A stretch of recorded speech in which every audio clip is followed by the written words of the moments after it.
Today's Monday, July 26, 2021. Coming up on Roland Martin Unfiltered.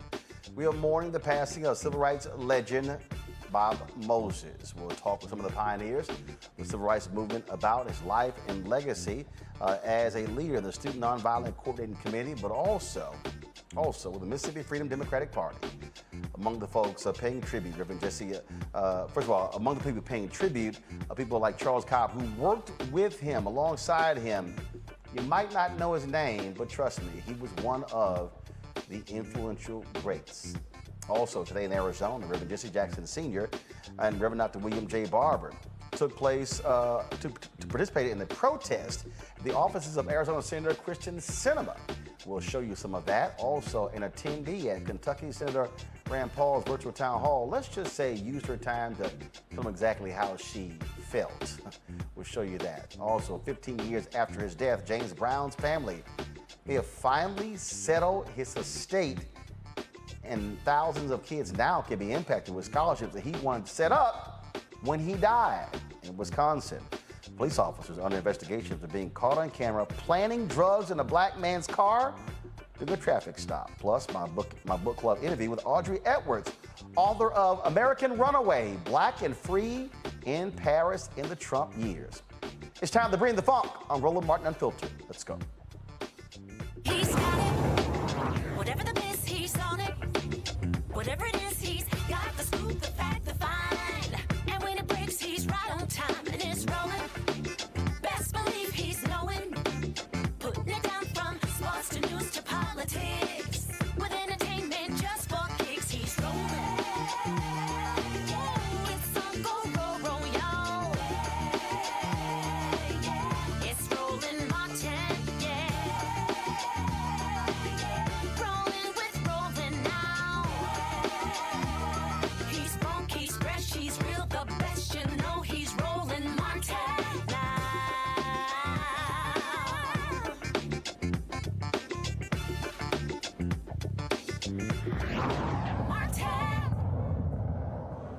The public pressure continues on Democratic senators when it comes to ending the filibuster. Today in Arizona, Reverend Jesse Jackson Sr., Reverend Dr. William J. Barber, and 30 other protesters were arrested outside of the offices of Kyrsten Sinema.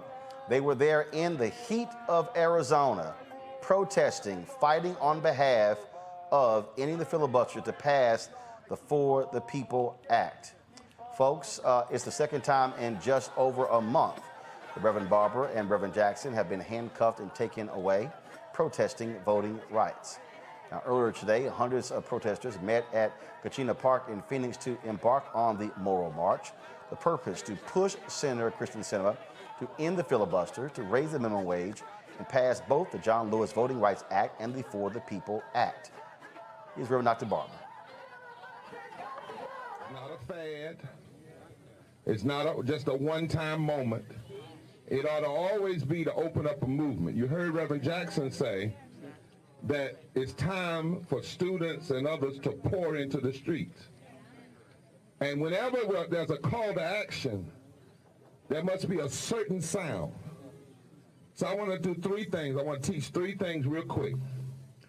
First of all, right now in this country, in over 30 states, the Poor People's Campaign and 20 partners, we have delegations visiting senators, Democrat and Republican. They're going into their offices. They're going into their office, and they are asking the question, do you agree with ending the filibuster? Do you agree with passing the For the People's Act, all provisions of it? Do you agree with passing the Voting Rights Act when it's finally written? Do you agree with $15 living wage? And do you agree with protecting our immigrant brothers and sisters and DACA students? Now, if they say yes, then those delegations will come out and tell the media. If they say no, whether they're Democrat or Republican, they're going to sit down. Now, folks, like West Virginia Senator Joe Manchin, Sinema is currently not on the same page as other Democrats about passing these bills. And so, Reverend Barber and others say they were going to continue these mass action, these civil disobedience protests. We will be with them tomorrow in Austin, Texas. Actually, in Georgetown, Texas, which is outside of Austin, Texas, where there will be 4 days of marches similar to Selma to Montgomery, protesting the Texas voter suppression bill and fighting for these very same issues. We will be live streaming these events as well on the next several days. Now, I want to go to my panel. Joining us, Dr. Julianne Malveaux. She, of course, is the Dean, College of Ethnic Studies, California State University, LA. Omokongo Dibinga, Professorial Lecturer, School of International Service, American University. Faraji Muhammad, radio and TV host. Folks, glad to have you here. The pressure is working. Over the weekend, Virginia Senator Mark Warner came out and announced that he will support a narrow use of ending the filibuster for the purpose of voter reform. That right there, Julianne, shows what happens when you have the constant drumbeat of pressure on Democratic senators. Absolutely. Senator Warner is late, but is good. It's so important for these folks to understand the history of the filibuster and what it's about. I just had an argument, or a heated discussion, one might say, on campus last week with a man who's on our side pretty much, who told me what the filibuster is in the Constitution. Well, it is not. These myths about the filibuster have to be busted, if you will. And so as Reverend Barber outlined, people go from office to office, raising the question, taking the information. We'll flip a few people. We might not flip enough, but we should be able to flip a few. And as you say, this is really about constant pressure. We know what the filibuster was for historically. We know that it was to deprive Black people of their rights. And here we go again. You know, this right here, Omokongo, again, when you talk about the pressure, when you talk about keeping it front and center, that's why there are mass protests. That's why there are marches. That's why you have folks getting arrested. One of the things I think is also important to see with that is that we see Reverend Barber, Reverend Jackson, and Reverend Theo Harris, who's a white woman. We're seeing a multiracial coalition and a multi-generational coalition. To see those young people up there with our elders, with our leaders who've been marching and fighting for so long, these senators, they need to wake up, because there's always this idea of, well, it's going to blow over. Oh, that's just Reverend Jackson and Reverend Barber doing their thing. No, they have always been about building grassroots coalitions. And so what I also love is that, kind of going Dr. Malveaux was saying, we're going towards the Democrats. People talk about Republicans and all of this. No, we got to put the pressure on the people that we put in the office. And when it comes down to it, when I see that image of Reverend Jackson marching down there in Texas, and when I think about everything that just him individually, you know, has done for us and still doing it, what excuse do we have? And so these senators need to know, Cinnamon Mansion, we're representing the people who come before us, we're representing the people coming after us, and we're not going to stop till we get this done. So you might as well wake up now and get with the program. Faraji, your thoughts on this?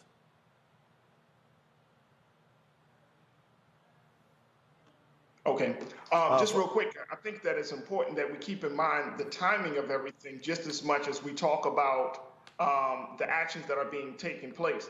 The timing of this, you have a new president who's been in office for about 6 months. You have a fractured Senate, you know, fractured House and Senate.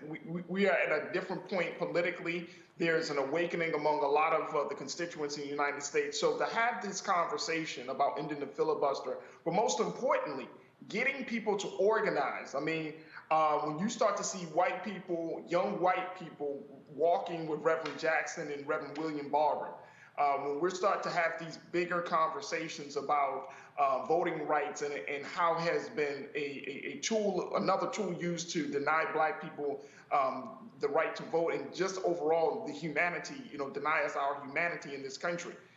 When all of those things are taking place, the timing has to be perfect. And so it is important that we keep that in mind. And I think that we need to keep that at the forefront, because if we don't, you know, seize the moment, or as we often hear, if we don't seize the time, then we lose the momentum that we need. You know, we've been talking about this, Brother Roland, for a minute. The fact that 2022 is just around the corner. So you have to keep that added pressure because the time requires it, not just from the people's side, but from the political side. Who knows how things will change in 2022? So it is absolutely important that that pressure is kept on the Biden administration in this Congress this year. When we think about what's happening with voting, that, of course, was one of the biggest issues facing African Americans during the 1960s. One of the people who was one of the preeminent strategists during that period was Bob Moses. We found out on yesterday that Bob Moses had passed away at his home in Hollywood, Florida. He was 86 years old. His name is not one that many people would recognize. It is because Bob Moses purposely chose not to allow himself to be turned into a civil rights celebrity. He wanted the focus to actually stay on the work. In fact, it was one of the reasons why he left the movement in 1964, and then, of course, he began to speak out against the Vietnam War at the first mass rally here in the nation's capital. And 5 years after he was past the age to be drafted, all of a sudden he got draft orders. He and his wife left America, moving to Tanzania. Bob Moses was the field director for the Mississippi field director for the Student Nonviolent Coordinating Committee. He, of course, an influential voice, a giant in the movement. Joining us right now are two folks, one who knew him quite well. They worked alongside of each other. He also was the co-author of Bob Moses' book. Glad to have Charles Cobb with us. Charles, it is, you and I talked yesterday, Charles, and he was a towering figure that a lot of people didn't know about. Yes, that's true. But let me add to that, a lot of people didn't know a lot about the struggle that was unfolding in the Deep South. So, to talk about, because again, as you and I were talking, Philip Agnew told me this great story. You know Philip very well. We of course had the great Facebook conversation between the two. Right. Philip said, because I wanted Bob to be a part of one of these conversations, and they politely turned us down. And what was interesting about that was Philip said, Roland, Bob could be sitting at a table for dinner and literally say nothing. He said he would just listen, let everybody else talk, and he would just listen and barely say any words. He was shared with folks just how he was a quiet force, not one of the folks who's going to be out there giving major speeches and standing in front of the whole world. That is true. But remember, you're talking about speeches, you're talking about rhetoric and the like. Bob talked to people, ordinary people, and the conversations were fairly straightforward and ordinary. Bob simply was not full of a lot of rhetoric. It was his makeup, his instinct, politically and otherwise, was quiet, direct conversations, trying to encourage people to step forward and take some sort of action. I did get a chance. I wanted to act. One of the things that I did, Charles, I've made an effort to try to sit down and have as many one-on-one conversations with civil rights veterans, leaders. I was really looking forward to SNCC's 60th anniversary here in D.C. last year. COVID canceled that. You guys are going to have it virtual this year. And I wanted to be able to have I want to be able to have some of those conversations. And one of the folks I wanted to talk to was Bob, because in all the different books I read, it was amazing. I kept coming across his name. And it was interesting because I'm reading these books and I'm going, why is it that I haven't heard more about this guy? And he was a school teacher in New York who decided, after seeing what was happening in Mississippi, he said, I've got to go help. Hello. Charles? Hey, how you doing? Charles Cobb? It looks like we lost Charles Cobb. Y'all, let me get Charles back and let me know we have him back. Dr. Greg Carr, I want to pull you in, Howard University. Greg, just share with us again, as I was saying, looks like we have Charles Cobb back. So, Charles, I was making the point there. I was making the point there I'm that always willing to listen to Greg. that Bob was just a regular, ordinary school teacher, but he saw what was happening in Mississippi, and he said, "I need to step up and make a difference. I need to go to Mississippi." Yes, but it's important to understand in terms of his decision to do that, the influence of one of the great figures of 20th century black struggle, Ella Baker, who was really the major influence on Bob. Bob told me once, we were talking about how he got involved. Can you hear me? Yeah. Now I can hear Charles. Okay. Well, to understand what Bob did, you have to understand the influence of Ella Baker, one of the great figures of 20th century struggle. And Bob told me once, he grew up in New York, in Harlem, and he had no idea. He had gone to school and learned all about the Cold War and the Iron Curtain. It never occurred to him until he met Miss Baker, and Miss Baker set him on a trip throughout the Black Belt South, that there was such a thing as the Cotton Curtain, behind which violence and the denial of political rights was routine and ordinary. I mean, it gets to Bob's ability to listen to people. And Miss Baker was the one who gave shape to Bob's thinking. Miss Baker was, 57 years old when she encountered us in SNCC. So she was Miss Baker to us and paid careful attention to. And Bob paid careful attention to her.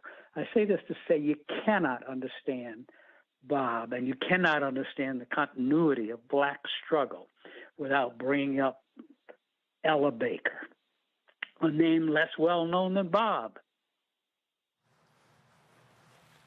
Did you hear any of that? Yeah, absolutely, Charles. Well, we talk a lot about Ella Baker on this show because you're right. One of the most unheralded,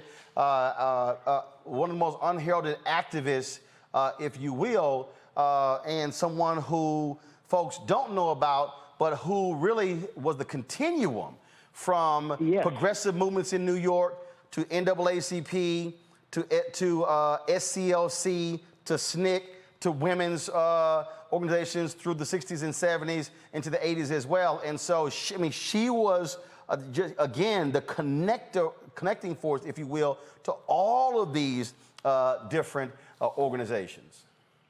Yes, I mean, all those local NAACP branches in the Black Belt South, a lot of them, were organized by Miss Baker in the 1940s when she was director of branches for the NAACP.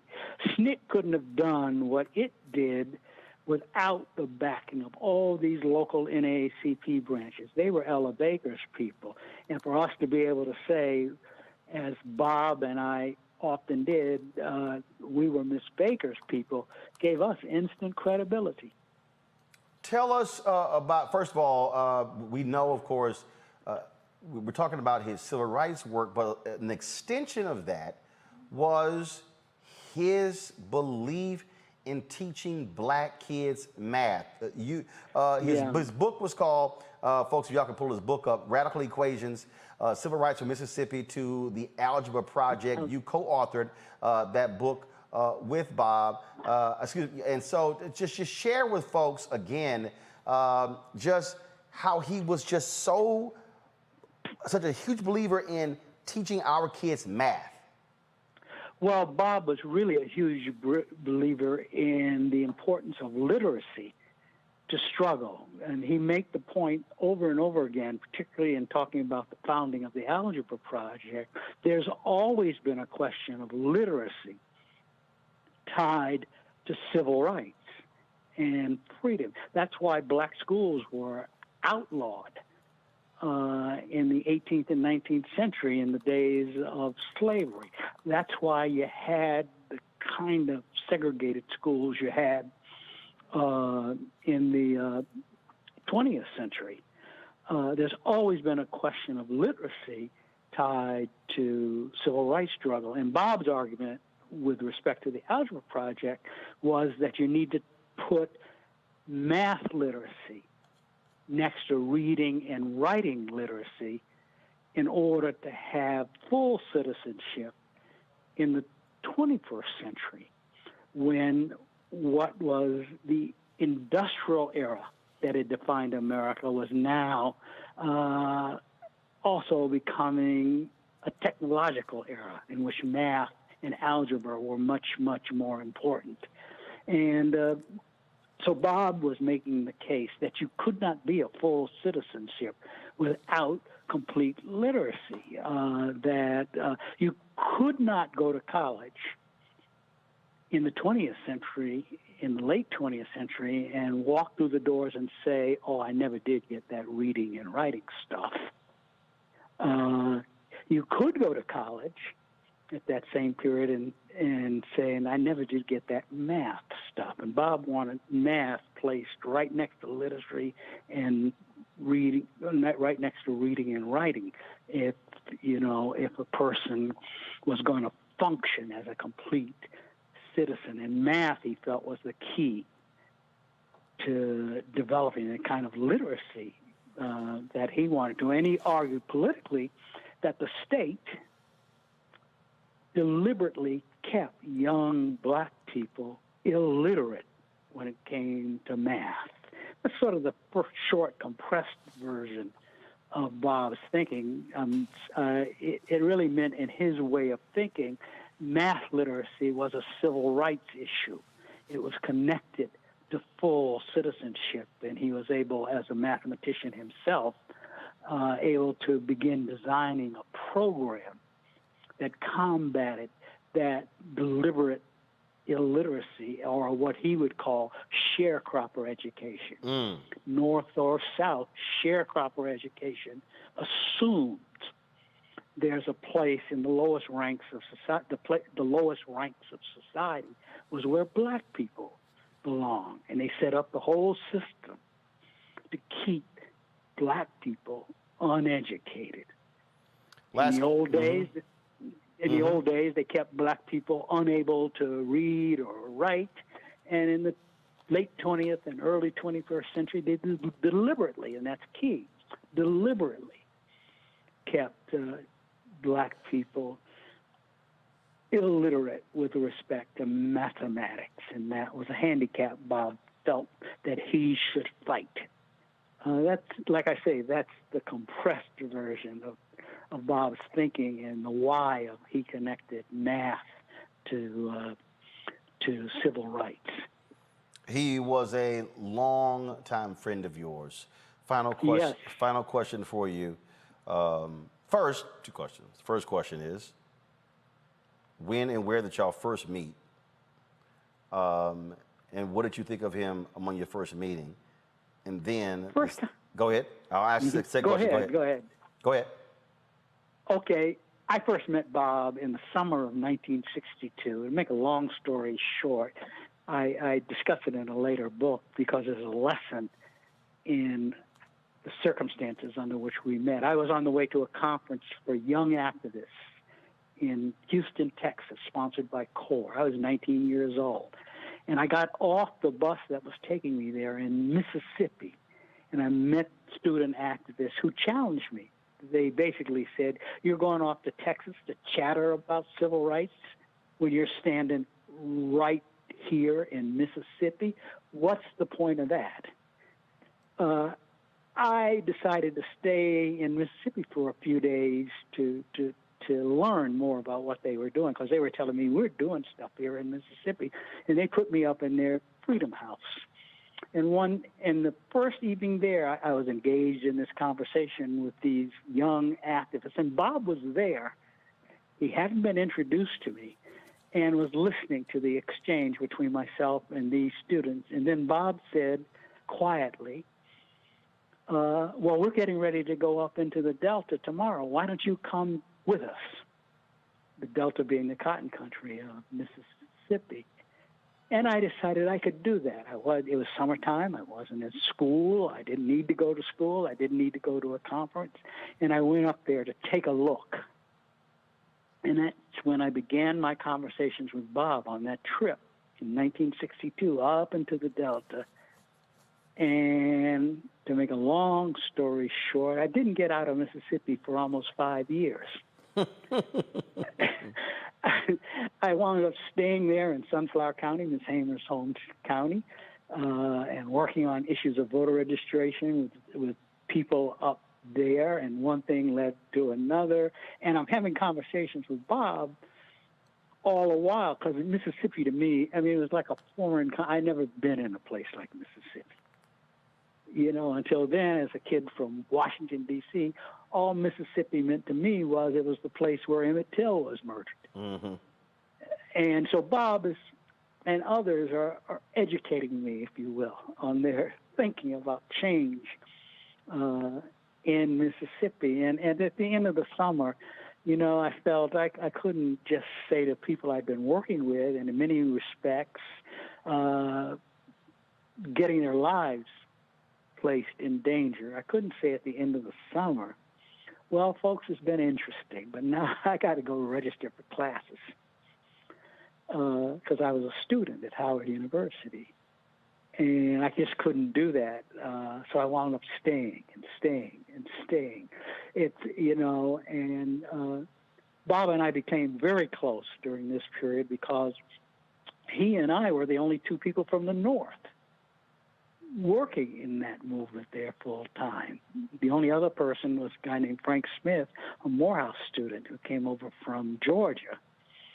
So Bob and I, you know, had a running conversation as we're sharing experiences about early 1960s Mississippi. He really, in some respects, was the older brother, the big brother, teaching the younger brother about what he had gotten himself into. And that really makes you close to a person. I think soldiers who fought in wars will understand what happened. Last question for you, Charles. What do you want the folks watching and listening to know, understand, and learn about your dear friend, Bob Moses? Well, his intense commitment to organizing at the grassroots, his belief that the real strength of black people is found at the grassroots. And if you dig into black communities, particularly communities occupied or being lived in by the poorest of the poor, you will be surprised by the level of strength that you find there. And it is that strength that has always made change, progressive change, for black lives. Charles Cobb, always great talking to you, my brother. Thank you so very much. Thank you. Thank you. I want to go to Dr. Greg Carr now, Howard University Afro-American Studies professor. Greg, I opened this up saying a lot of people are watching going, I don't know who they're talking about. When we talk about civil rights veterans, we talk about people who have had major impact. So many of us only think about those who have had books done on them, who were major speakers, who frankly became the one thing that Bob did not want, and that was to be a civil rights celebrity. He literally walked away from the movement because he felt it was becoming more personality-driven. He was looked upon as a celebrity as opposed to the focus was on the work. That's right, Roland.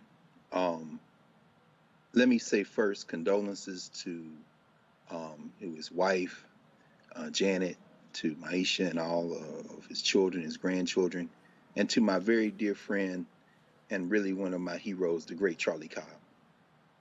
My last memory of Bob Moses is when, and to understand that group, and that the Mount Bowl know what I'm talking about, having interacted with them so much, those young people who faced death, who faced down their fears, and who became, through the Student Nonviolent Coordinating Committee, one of the most remarkable formations of human beings struggling for human rights in the 20th century, remained together and remain together through this day. My last memory of Bob Moses in person was shortly before COVID.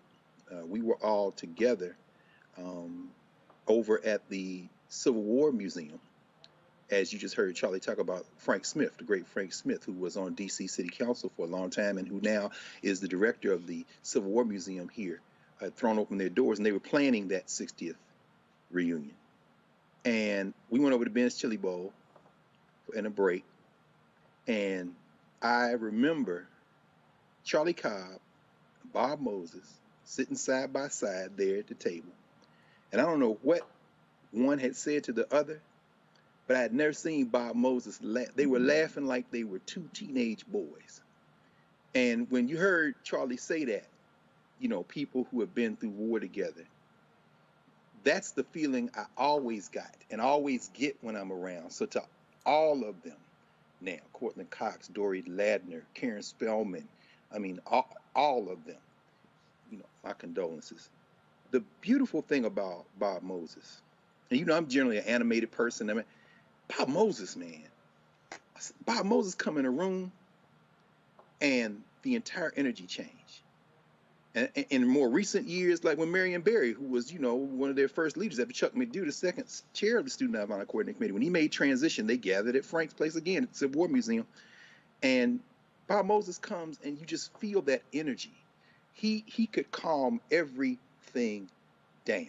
And you're absolutely right. 1964, 65, he resigns in 64 from SNCC. And then he's drafted the following year. Even though he's 5 years older than the draft age, the government set him up. He and his wife leave for Tanzania. And they stay there for the better part of a decade. He works in education, teaching, eventually in the government in Tanzania, setting up education programs. Because Bob Moses' thing was, it's never about an individual. And he definitely, if he didn't learn that from Ella Baker, he certainly got that reinforced with Ella Baker. The job of an organizer, which he called himself today, made transition. The job of an organizer is to put themselves out of a job. That's Ella Jo Baker. And so when she sent him, as Charlie said, through the South, they were going to have a SNCC conference in Atlanta in 1960. He goes to Mississippi and he runs into a man who they all speak of with great reverence. I know his son's on faculty at Chicago State in Chicago, and this is the great Amzie Moore. And Amzie Moore, Mr. Moore, who was over the Cleveland, Mississippi branch of the NAACP, was interested in voter registration. And whether it be Charlie Cobb, whether it be Bob Moses, they will tell you to a person, you know, it was Amzie Moore and those local people in Mississippi. Eventually then they connect with another brother, C.C. Bryant, because Bob Moses promised in 1960 he would come back in 61. It is Amzie Moore who gets Bob Moses, and then it says, I'm going to go to this meeting y'all going to have at SNCC, which Bob didn't go to. But he said, I'm going to go and I'm pushing voter registration. And that's what turns those young people to voter registration. And over the next 4 years, from 61 to 65, there's no more remarkable moment in the history of this settler state than what those young people, in conversation with and connection with the people of Mississippi, did. And we cannot overstate what they did. In fact, it's so funny, you talking to Charlie Cobb. Charlie Cobb, in December 1963, wrote a proposal for something called freedom schools. And so the brother you just heard from was the guy who said we should bring these schools in here and jailbreak this education system and connect it to political education. And of course, he's following in the footprints of and alongside Septima Clark out of South Carolina. And in Philadelphia, we're in our 21st years of Philadelphia Freedom Schools. And later this week, we're going to talk long and hard about Charlie Cobb. About Bob Moses, and I'll stop with this for now. Because in 2002, when Bob Moses and Charlie Cobb wrote that book, Radical Equations, I reached out to Bob Moses and said, brother, will you come to Philadelphia? I've picked this book for our Freedom School high school students to read. And we had about 200 some students, about 230 students. He was teaching high school, Roland, in Jackson, Mississippi. Now, this man taught at Harvard. He taught a class at NYU Law with my former colleague at Howard Law, Addison Francois. He wrote a whole book with some other folks on the fact that education should be a constitutional right. He could have had his pick of any job at any university in the country. Bob Moses taught high school algebra in Jackson, Mississippi, among other places. And he sent word back, yeah, I can't leave my classroom, but I'll send my friend. And Dave Dennis came and spent time with us working through that book, which I encourage everybody to read, Radical Equations. He eventually, about 10 years later, around 2011, 2012, he and his wife, Janet, came to the University of Maryland Eastern Shore, where we were having Freedom Schools training, and spent the day with us and into the evening working through his ideas and what he thought we should be about. I don't think I ever saw Bob Moses give a full-on speech whenever there were people around. Bob Moses would come in a room. He was there to give a talk or be on a panel. He'd stand up. I saw him do this at the University of Massachusetts one time. My dear friend Corey Walker, who with Charlie Cobb organized a SNCC conference. This is around 2010, the 50th anniversary of SNCC, and then we all went to Shaw University later on that year. Bob Moses stood up, walked down the middle of the aisle in this room, this conference room, had everybody count off 1, 2, 3, 4, 1, 2, 3, 4.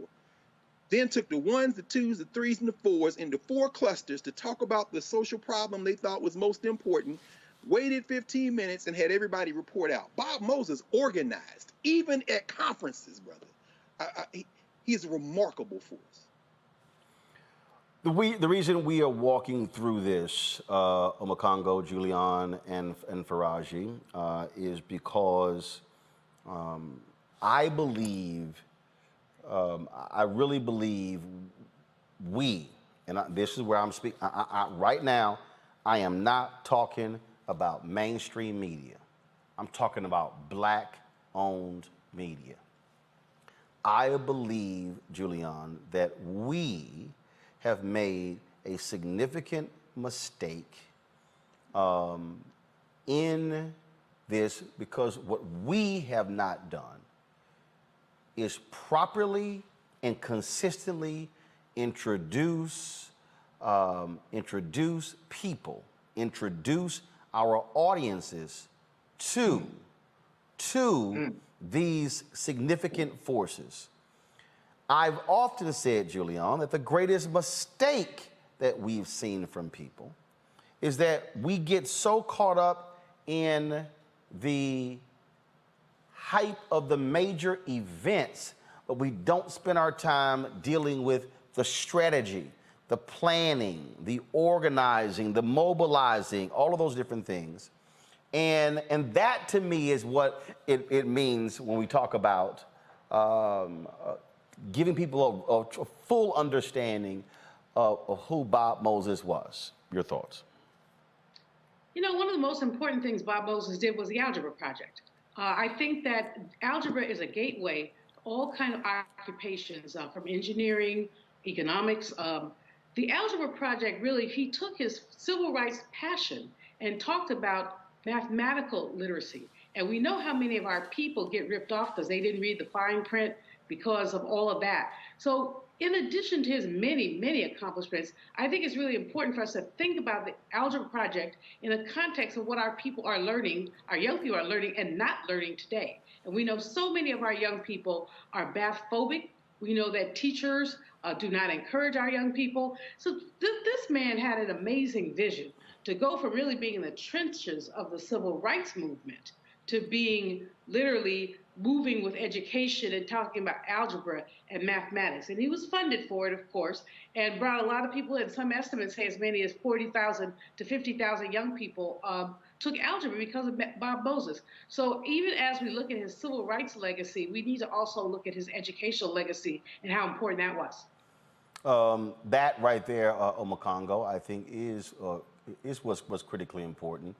And again, I think that that's why when we do roll call, that's why when we have these Black History Month events, when we have MLK Day, and especially on MLK Day, I consistently say to people that the national holiday of the Reverend Dr. Martin Luther King Jr.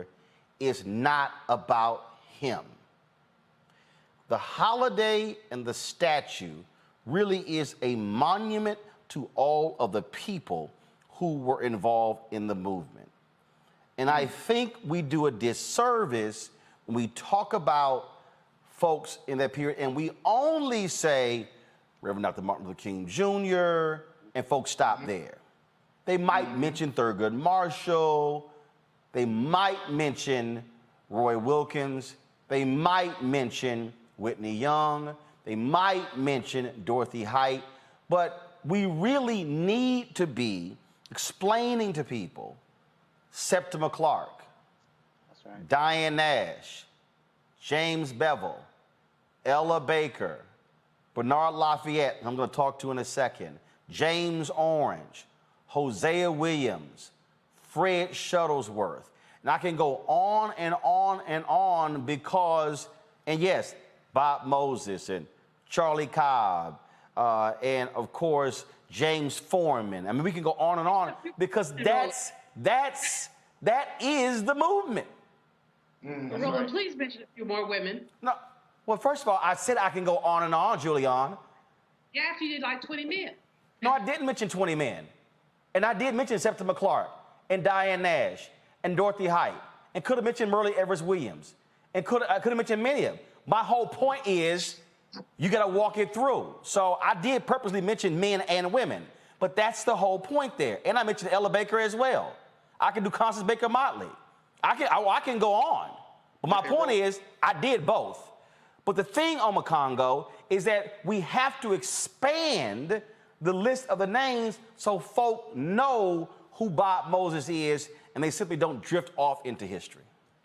No, you're absolutely right. You know, this morning I was watching MSNBC, and in the last minute or 40 seconds, they paid tribute to Bob Moses, and I was like, really?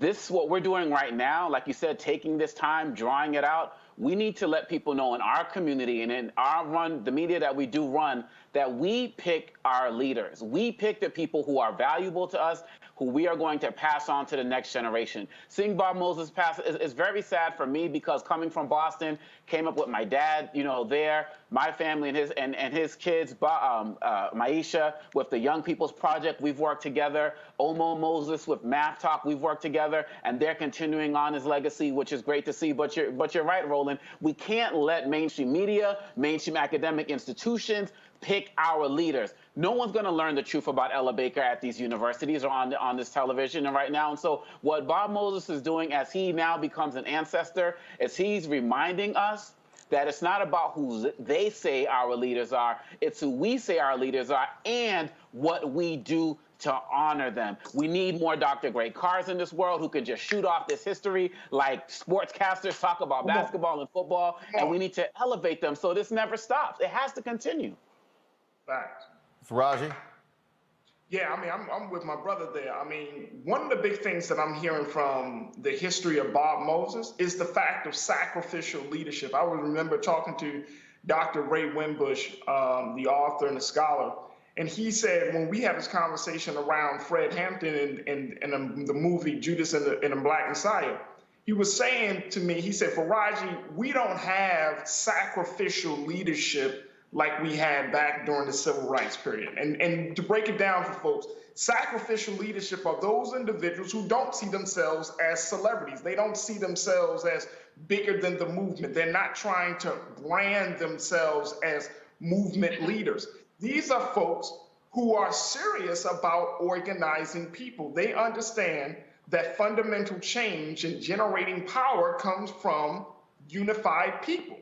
And so when they are when we look at individuals like a Bob Moses and all of the roles, all of the names that you shared with us, Brother Roland, I think it's important that we understand, especially emphasize for the next generation, if you want to make a change, if you want to really make a difference, you have to remove your ego, your personal interest, your personality can still stay there, but you got to remove the stuff that will distinguish you from other people and just fall into line and be among, as you mentioned, Brother Roland, be among the greats, to not be seen as a big guy or the big, I'm this guy, I'm that guy.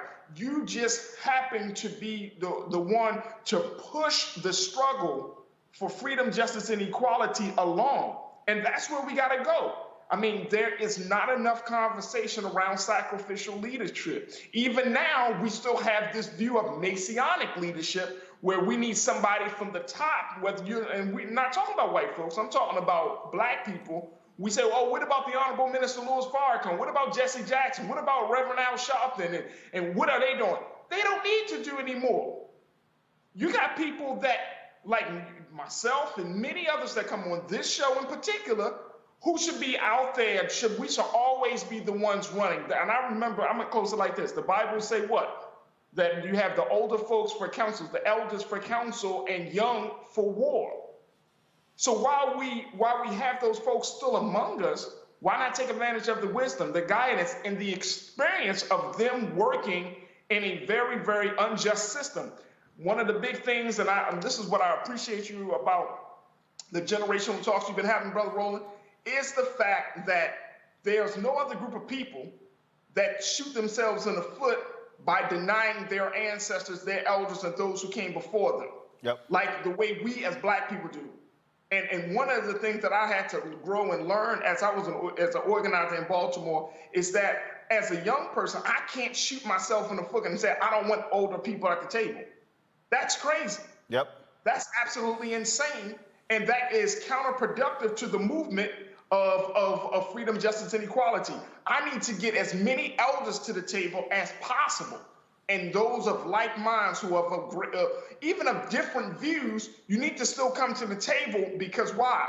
The movement for freedom, justice, and equality is paramount. It is more important than the personality of the organizers and the individuals who are helping to push the movement forward. One of the folks you're speaking of is Bernard Lafayette, who also knew Bob Moses well. Bernard, it's always a pleasure seeing and talking with you. Share just some stuff about Bob Moses our audience may not know about. Well, let me see, can I get this thing to work here? What happened? All right, so you're on the phone there. So just actually, do you have? Okay, there you go. You're centered. Go ahead. Okay. Well, one of the things I want to say is that Bob Moses had a lot of respect for elderly people, but he had an equal amount of respect for the young people. And he always respected us and listened to what we had to say. But more than that, he demonstrated and he acted in a way that we could follow.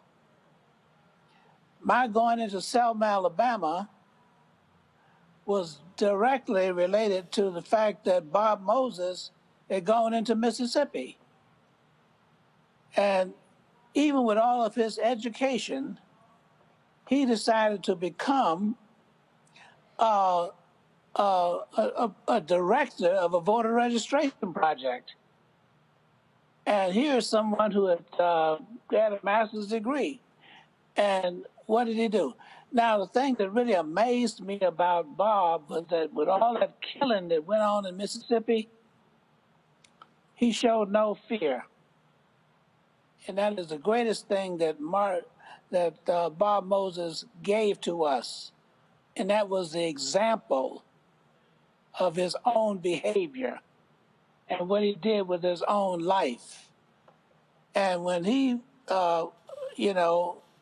went into Mississippi, he had all the confidence that he would succeed in what he's doing. There was never any doubt in his mind that he would not accomplish the goals that he set forward. And frankly, when I went into Selma, Alabama, it was following Bob Moses' example. That's what I wanted to do. There were other things that I could have done, but I wanted to do what Bob Moses was doing, the way he carried out the movement in Mississippi. and showed us the way. And he never did get into any arguments or shout matches with people and all that kind of stuff. He always, and you could tell that he was always doing research and studying situations. You know why? All you got to do is look at his eyes. No, look at his eyes, the pictures you got and everything. Yep. You know what he was doing? He was studying. That's what he was doing. Look at his eyes. He was studying. So he showed us as young people that we have got to continue. We can't come to any quick conclusions. We've got to continue to study situations and learn from those situations, and that is a quality of success. And I can't say enough about him. And he was very unusual in that way, that he did not try to boss us around because we were younger. Now, when you think about SNCC, you think about Marion Barry. Well, he had already finished his master's degree. All right? Yeah. In terms of being the first chairman of SNCC. Okay? A lot of people get facts mixed up. But he was, thinking about becoming finishing his doctorate degree because he wanted to be head of the psychology department or chemistry department at the University of Tennessee. He already had a specific thing in mind, but he went to Washington, D.C. and ended up being the mayor. But the point is, Bob Moses and others like him were good examples, and that's why we were able to succeed the way we did, because we were watching them, and they were also watching over us. Bernard,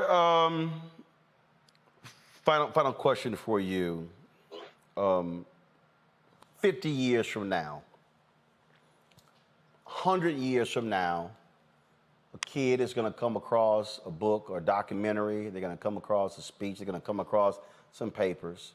And they're going to see your name, and they're going to see Bob's name and the name of so many other people. Look like we lost Bernard. Let me know when I get to ask him that question. I can hear you. Okay, there we go. There we go, Bernard. You're there.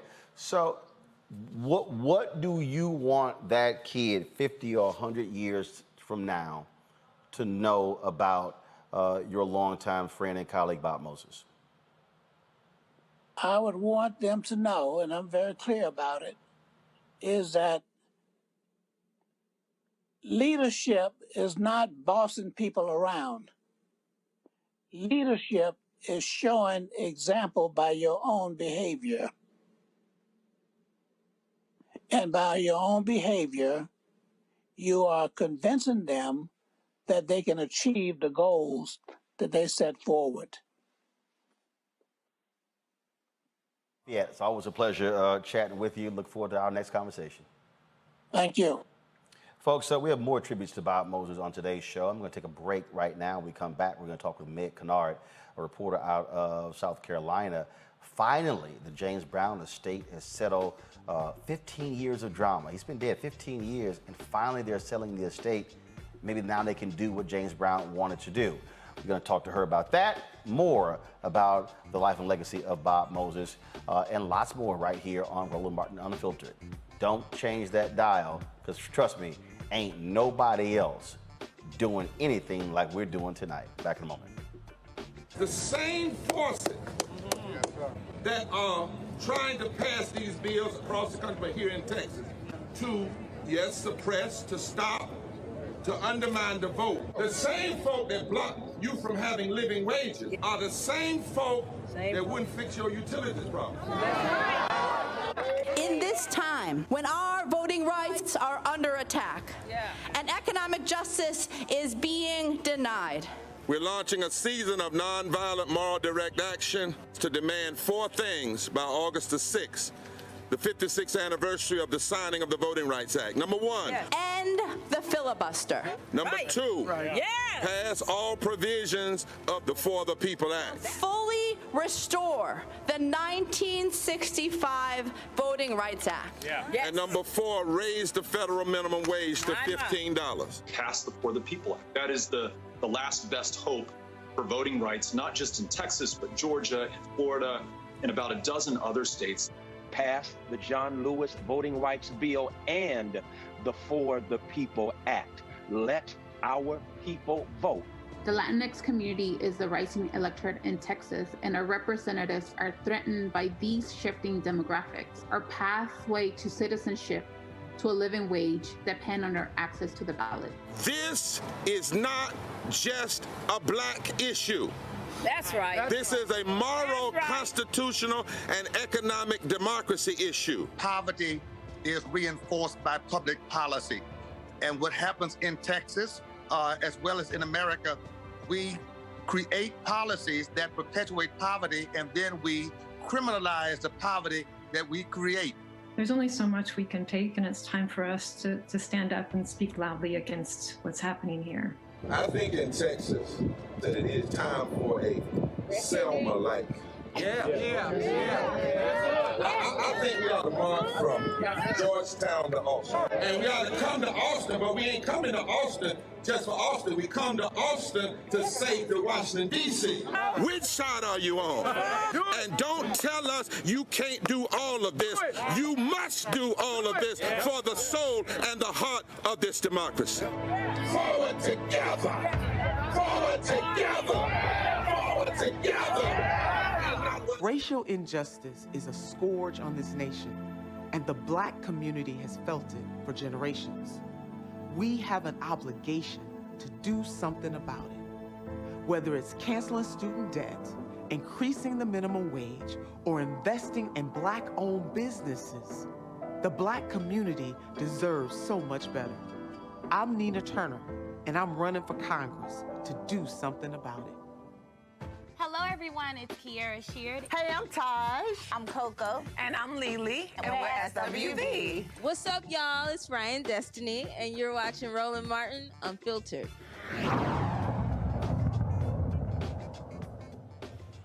It has been 15 years since James Brown died on Christmas Day.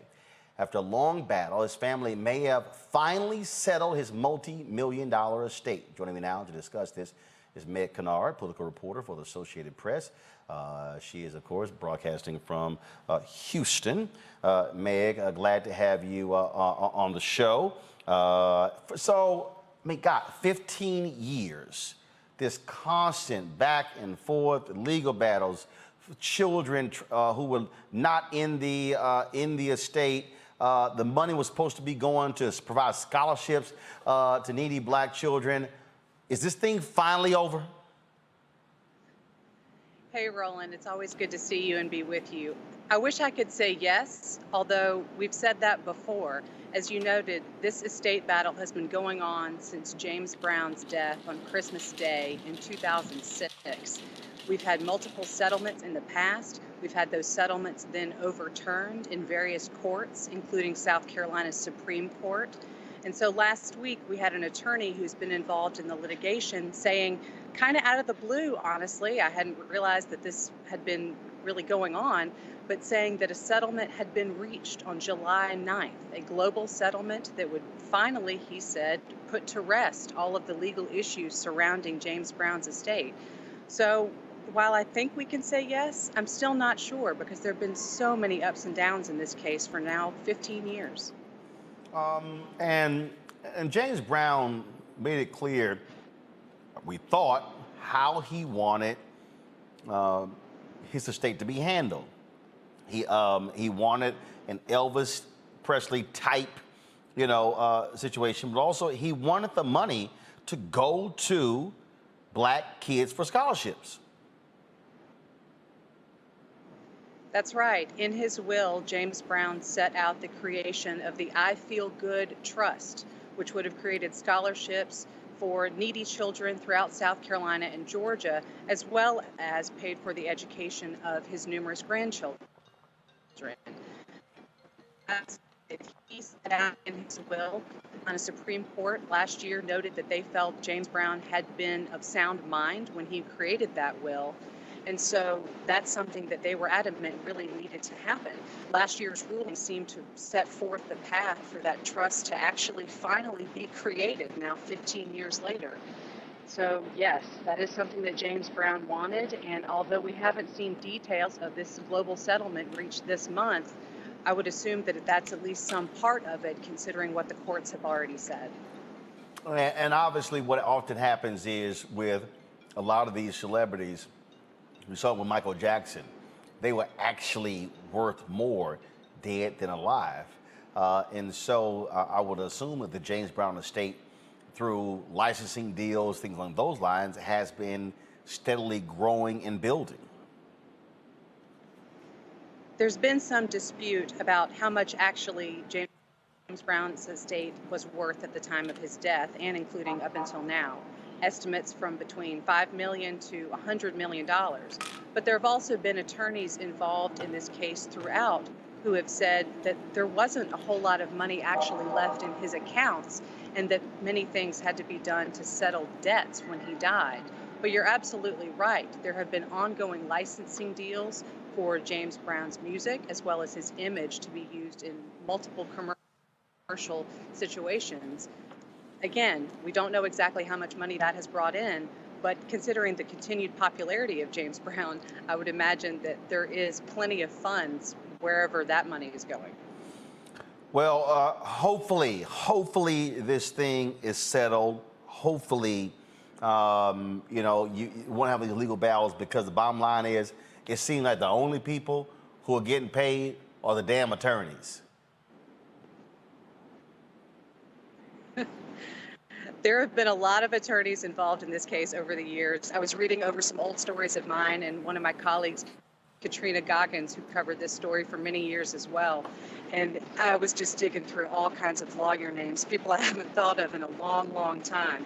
So you're absolutely right. That's how legal cases go. We can assume that the attorneys will have their stake.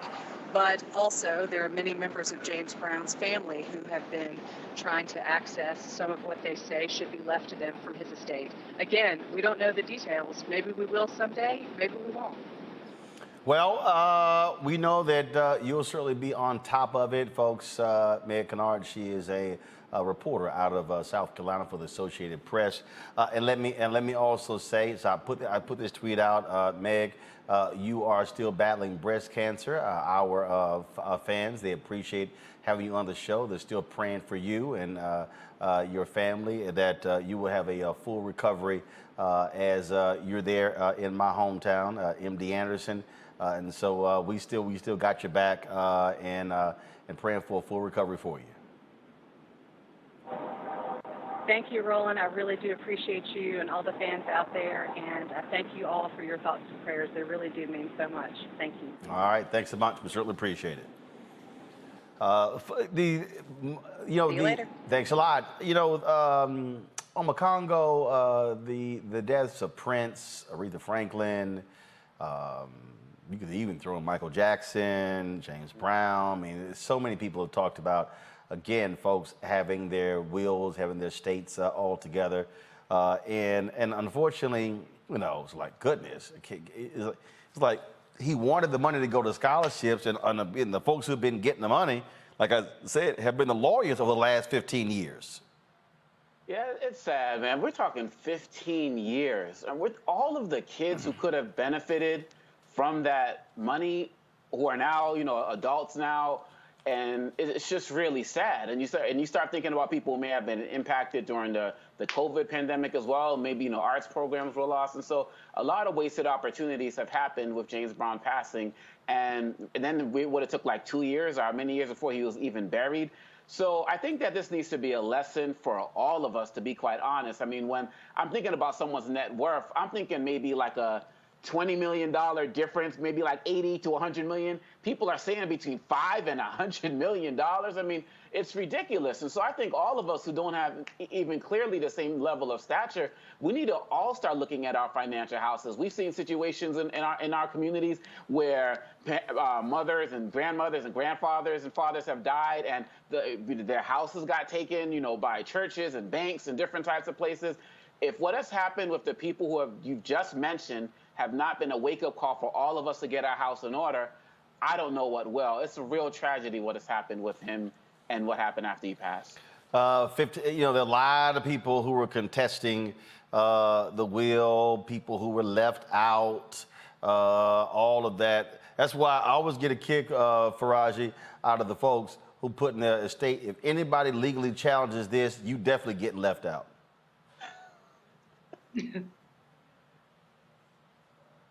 You on mute.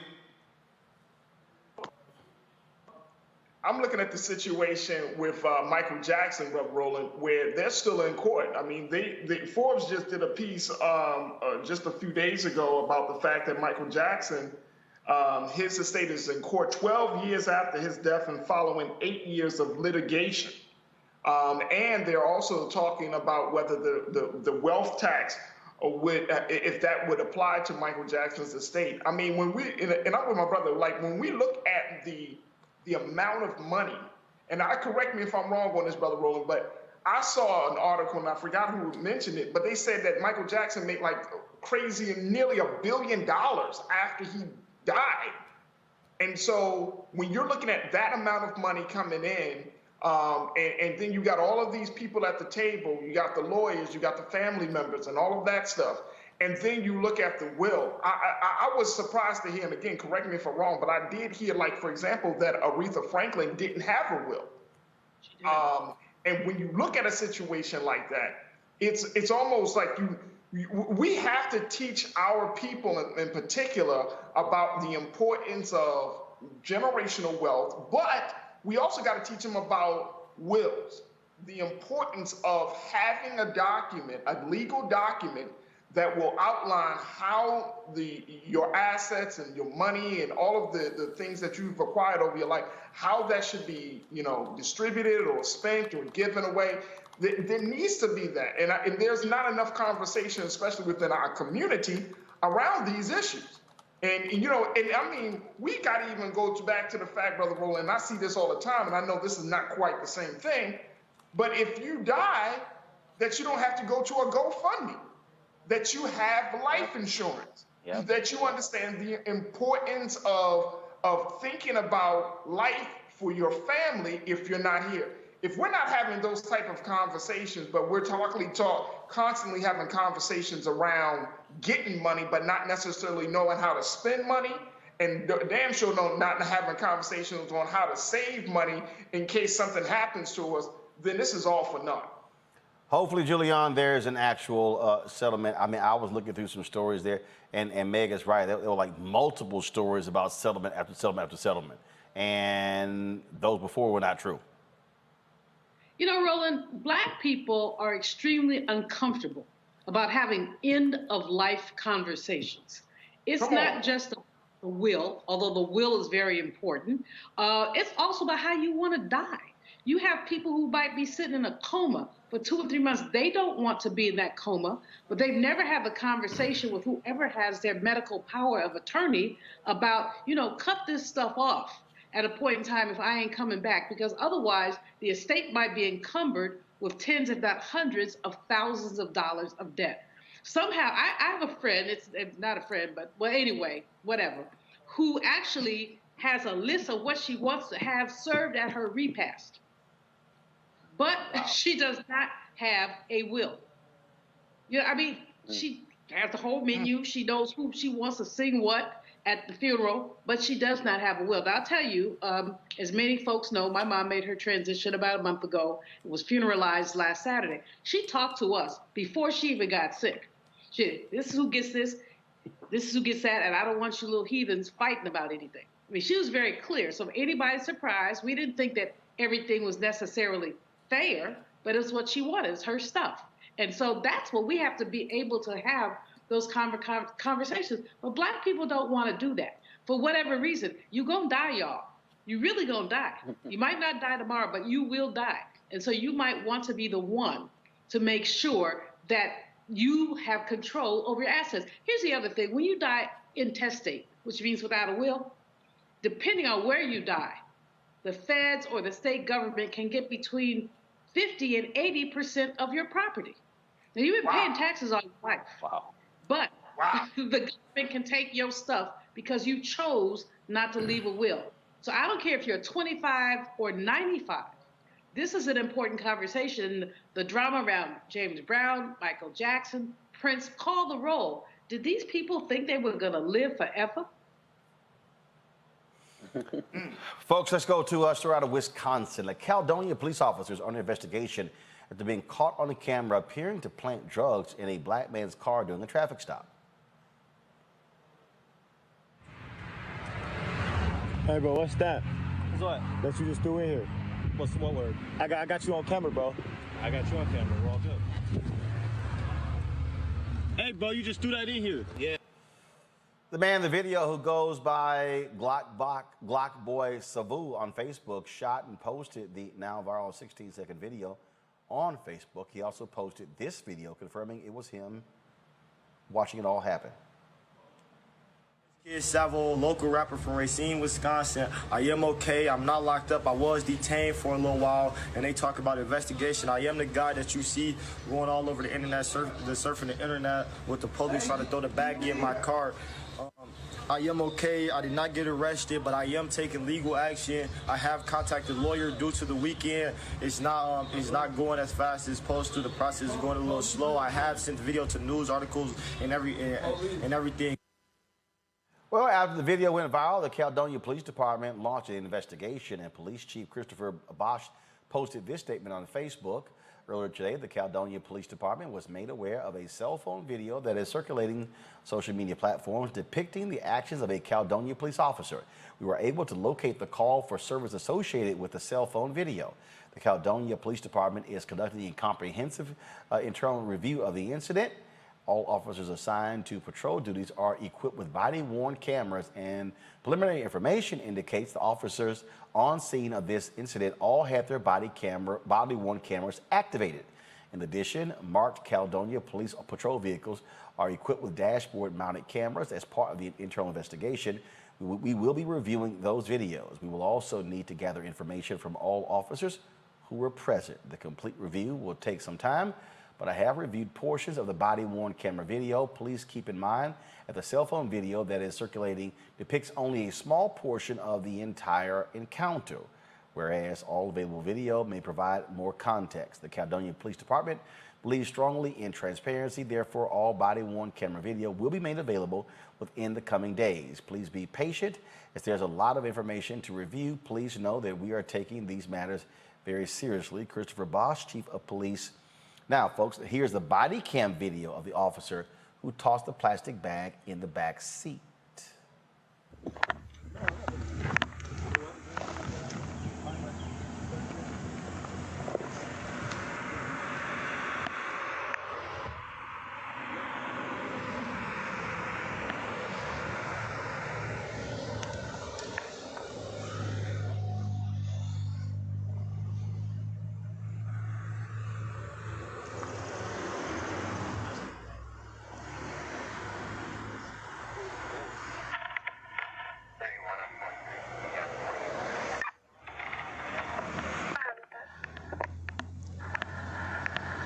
I got specks of green. You're good to search if you need to.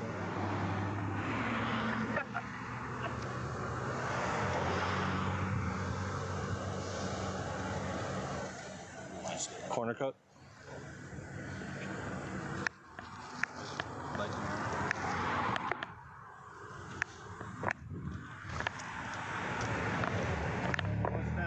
What's what? What's what word? I got you on camera, bro. I got you on camera. We're all good. Hey, bro, you just threw that in here. Yeah, because it was in his pocket, and I don't want to hold on to it. It's on their body cam that they took it off of him, so.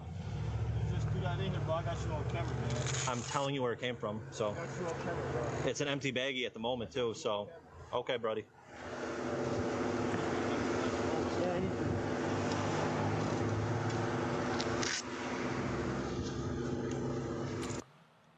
So what you saw there is, again, the body camera footage of the officer throwing the baggie on. Now, if you look at that video, Faraji, that gives a different perspective, because we see in the video where he goes to the other officer, he hands him something, and then he tosses it and says, "I don't want to hold it." Now, I don't understand why that was the case, why he said, "I don't want to hold it," because that's why you have evidence bags. You could, but this is precisely why body camera footage is important. This is why officers should, every police department, every law enforcement, I don't care if it's a school board, I don't care if it's a school district, county, whatever, should have body cameras, because if somebody says, "Hey, this guy planted drugs," and the officer's body camera shows, "No, that's not what happened," that's why you have the cameras. If you have to, I'm sorry, we simply cannot just accept the word of these officers anymore. You got to have the footage. Yeah, here's the problem I'm trying to understand is he said it was an empty baggie. So why not? He said he didn't want to hold it, but he wasn't holding it. He asked from the other officer that for the bag. Second thing is, okay, if you have an empty bag, then why don't you just bring it to the attention of the passenger? Why don't you just say, "Hey, look, here, we found this in the car. It's empty. Just do something with it." I mean, it looks suspicious. Now, I get it. At first, I was like, I don't know. But I'm not understanding here why this officer decided to do what he did. He looks suspicious as hell, Brother Roland. He just looks suspicious as hell. But here's the big thing about this whole situation. This is exactly the reason why Black folks get anxiety when we come around police officers, because we don't know what's going to happen. I often hear from police officers, "Well, I was always, I'm feeling like my life was threatened, my life was in danger." How do you think we feel when you pull us over? And I mean, it doesn't matter. And when you have a police officer who is throwing stuff into your car that could potentially incriminate you for something, and he does it so nonchalant, like, "What? What?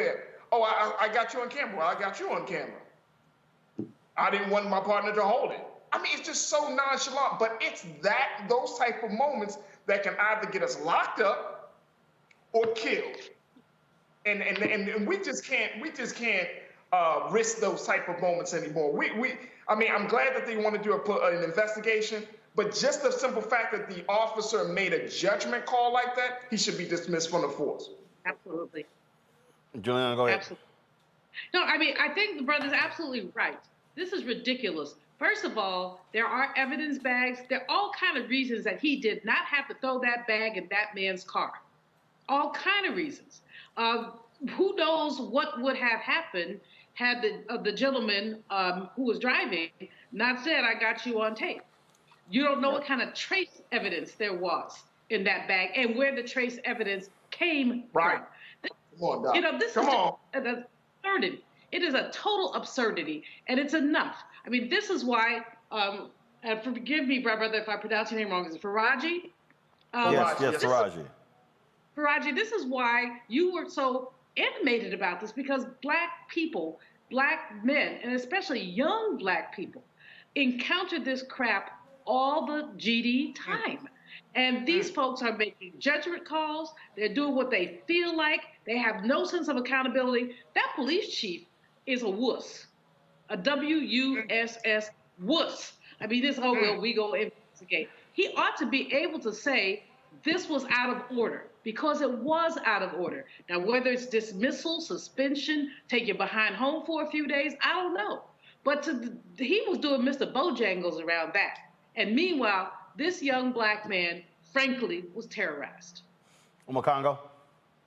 It's really unfortunate, because when you look at that body cam video, it looked like 2 or 3 police officers touched that before it went into the back of the seat. And so we talk about simple conversations about how to handle evidence, right? And I have 3 children. My oldest are 15 and 12, and They know we're getting pulled over to pull out the video cameras because of things like this. You see the brother in the front seat, the officer's probably thinking he's just texting, but we have to make sure that we're recording. And I do believe that the fact that he was recording is the only reason he wasn't arrested. And we see this so many times across the country. I'm sure we all remember a case a couple of years ago where officers in Baltimore were carrying different types of things that they could plant at scenes to arrest people. And so it's about time that people stop having to wait for these video camera footage to start believing that these are things that happen to us every single day, and we need real accountability. And those officers definitely need to be investigated in some way, shape, or form, because if they're handling things like this, whether they were actually planting stuff or they're just transferring stuff between them, we can guarantee that they're doing this on a regular basis. And many of us have probably got screwed over because of it. So I'm glad these brothers are safe, but it can't stop here. All right then. Folks, Kentucky Senator Rand Paul, he hosted a virtual town hall meeting with his constituents. Let's just say one of them, she really let him know what he should go do. For that, we'll go ahead to our next question now. Mrs. Alexis Toon, you are live with the senator. You can go ahead and ask your question. Hi, Senator. I am a proud Kentucky citizen, and I just wanted to tell you to get fucked. All right, we'll go ahead to our next question.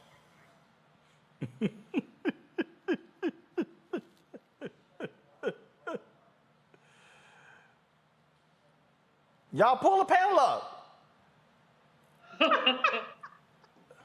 Obakongo, pretty much. Man, look, when you couple that with the video that surfaced of the guy who confronted Tucker Carlson, in a grocery store or something like that, these folks are pissed off, and it's about time that these guys are hearing it. You got a guy who's a doctor who's denying the vaccine, denying masks, and the people of his state are suffering, and these people just don't care anymore. They are being blunt, and they have no fear of repercussions. And the response of the colleague taking the calls was just priceless, man. I'm sorry. Faraji, the caller is Alexis Toon. The caller posted the exchange on TikTok saying, for some unknown reason, they called and asked if I'd like to join the town hall Q&A. So I took the opportunity, and I ran with it. Now, it's not clear what Toon's issue with Rand Paul is, but he's been criticized for the stances he has taken during the pandemic. Yeah, I guess Alexis like, I'm going to let you know you need to get laid.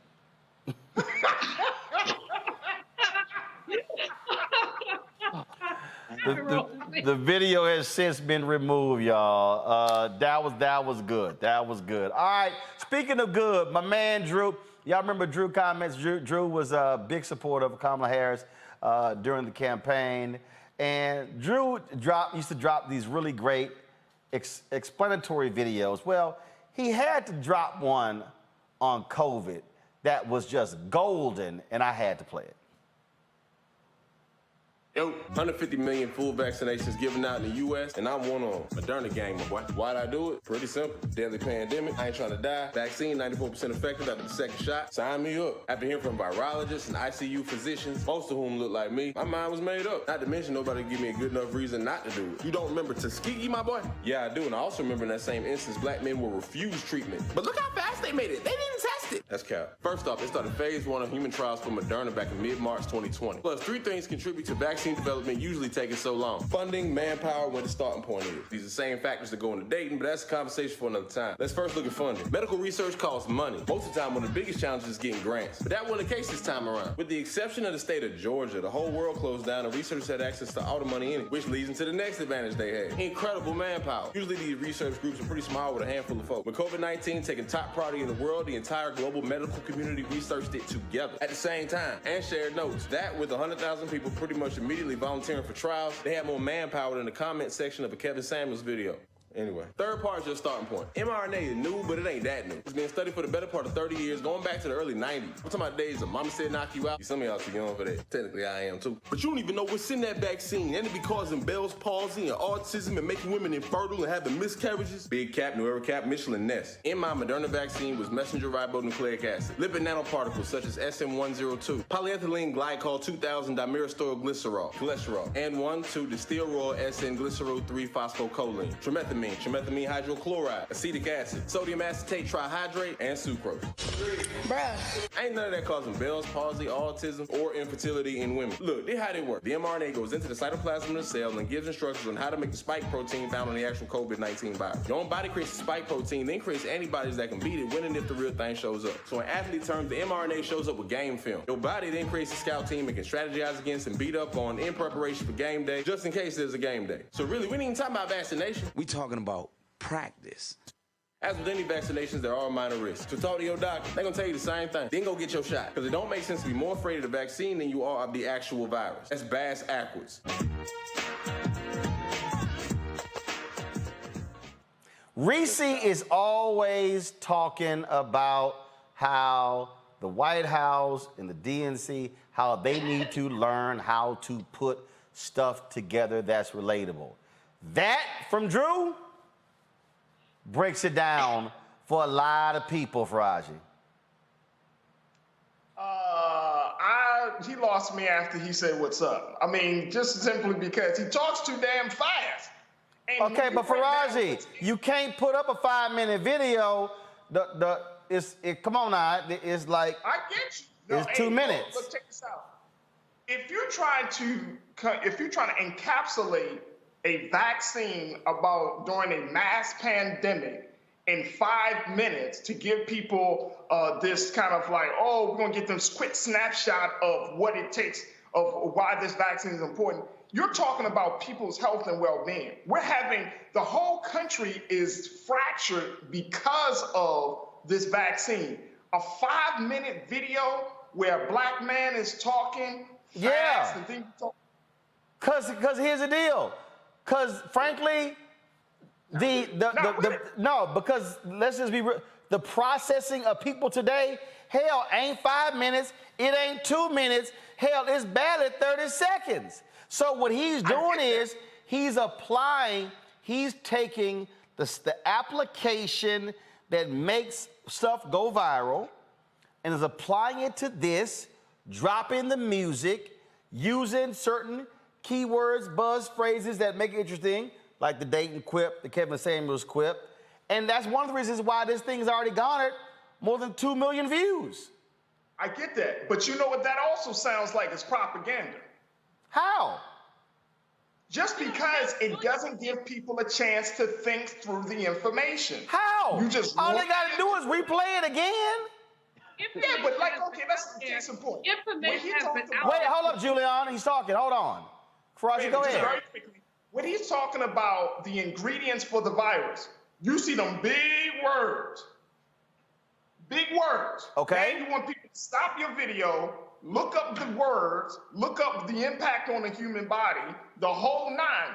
It takes away from it. I mean, I get it because the style is good, the music, you got Fresh Prince of Bel-Air, it's kind of funny. He's looking a certain way, he rocking the Kamala joint. I mean, he's doing the whole thing. But this is a very serious thing. But here's the deal, but here's the deal though, Faraji. We got people on Macongo who don't want to take the vaccine. They ain't watching this show. Okay, they ain't watching. We've had more than 100 COVID segments. Hell, they not watching actual news shows. So you got to figure out how can I reach somebody to at least get them to even think about it, who's sort of sitting here scared about it on the fence. On Macongo, go. I think that is great. I think that we need more of it. Whatever it takes to reach different people. We got Juvenile doing Vax that thing up. Whatever it takes. And look, we all have listened to music where we're like, hey, what's that word Karis one just dropped? Stop the song, play, go to the dictionary, figure it out, go bump the chong again, right? And so with TikTok, and this is the way a lot of the young people communicate nowadays. That's why it has 2 million views. And the fact of the matter is, this gets to a different group of people who are going to receive it in a different way, where some of us may not not be feeling it. And so I'm going to be finding that link and sharing it because I think that is part of the real, I don't even want to say propaganda, the real programming that we need to do to get more people vaccinated. I'm with it. My kids will love it when they see it. Julian, go ahead. I think the thing was brilliant. I think it was great. We've got this information coming 5 or 6 different ways. This is yet another way.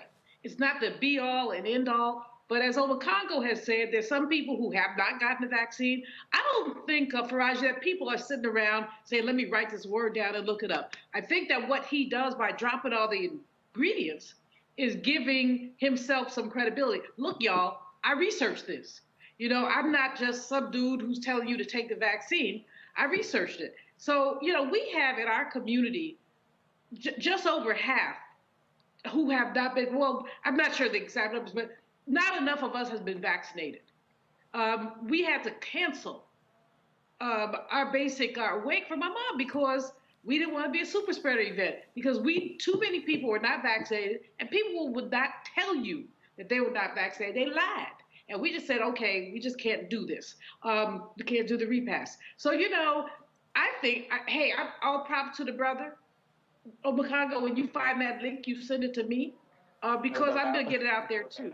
It's just another way of saying the same thing we've been saying over and over again. Hell, I'm prepared to pay people to take the darn vaccine. Give people money. Maryland's doing the lottery. I'm just so disgusted right now with the fact of people who have all these reasons why they won't take this vaccine, and then some of them are dying because this new Delta variant is killing people. But you don't want the vaccine.